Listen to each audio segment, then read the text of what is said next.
Et ils marchèrent. Enfin, sur le soir, ils arrivèrent, morts de fatigue, à l'auberge de l'écrevisse rouge. « Arrêtons-nous un moment ici, dit le renard. Le temps de manger un peu et de nous reposer quelques heures.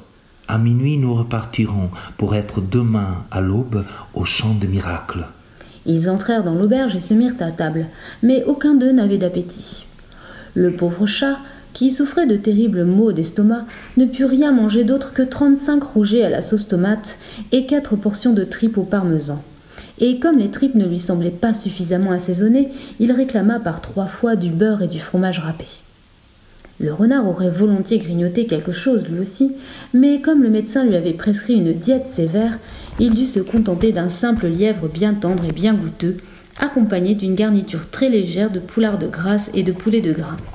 Après le lièvre, il se fit apporter pour se rendre un peu d'appétit une fricassée de perdrix, de lapins, de grenouilles, de lézards au raisin. Il ne voulut rien de plus. Il avait un tel dégoût pour la nourriture, disait-il, qu'il ne pouvait rien porter à sa bouche.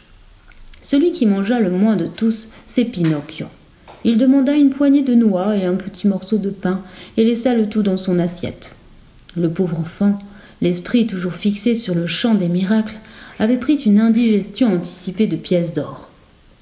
Quand ils eurent dîné, le renard dit à l'aubergiste : « Donnez-nous 2 bonnes chambres, une pour monsieur Pinocchio et une autre pour moi et mon ami. Nous allons faire un petit somme avant de repartir. Mais souvenez-vous qu'à minuit, nous voulons être réveillés pour continuer notre voyage. »« Bien, monsieur, » répondit l'aubergiste. Et il fit un clin d'œil au renard et au chat, comme pour dire « J'ai saisi votre jeu. Nous nous sommes compris. » À peine Pinocchio fut-il couché qu'il s'endormit d'un coup et se mit à rêver.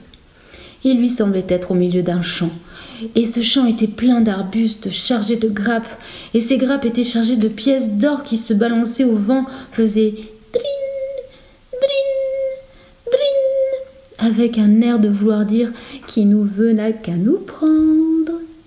Mais au moment crucial, c'est-à-dire quand Pinocchio allongea la main pour prendre à poignée toutes ces belles pièces et se les mettre dans la poche, il fut réveillé brutalement par 3 violents coups frappés à la porte de sa chambre.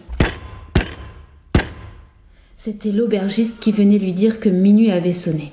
« Mes amis sont prêts ?» demanda le pantin. « Plutôt. Ils sont partis il y a 2 heures. » Pourquoi donc était-il si pressé ?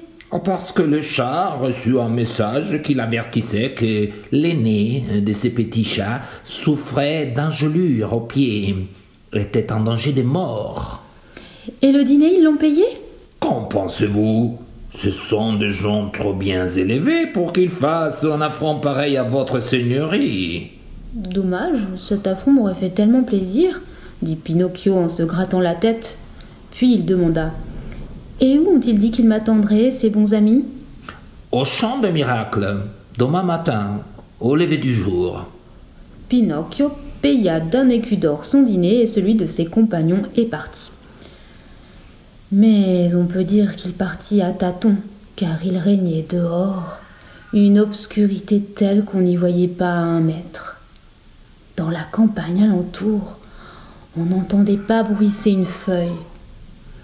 Seuls quelques vilains oiseaux nocturnes, en traversant la route d'une haie à l'autre, venaient battre des ailes sur le nez de Pinocchio, lequel, bondissant en arrière de peur, criait « Qui va là ?»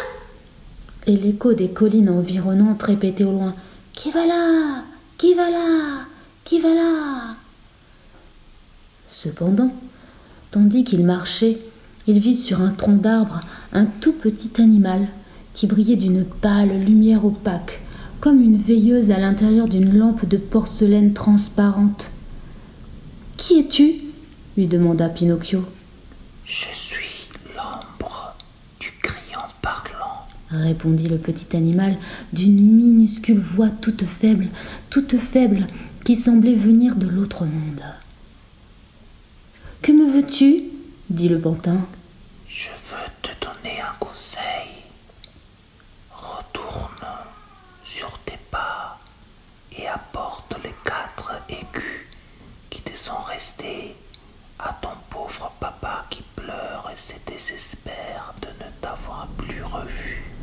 Demain, mon papa sera un grand seigneur parce que ces 4 écus seront devenus 2000. Ne te fie pas, mon garçon, à ceux qui promettent de t'enrichir un jour. En général, ce sont de fous ou des escrocs. Suis mon conseil, retourne sur tes pas. Et moi, au contraire, je veux continuer. Il est tard, Je veux continuer. la nuit est sombre, Je veux continuer.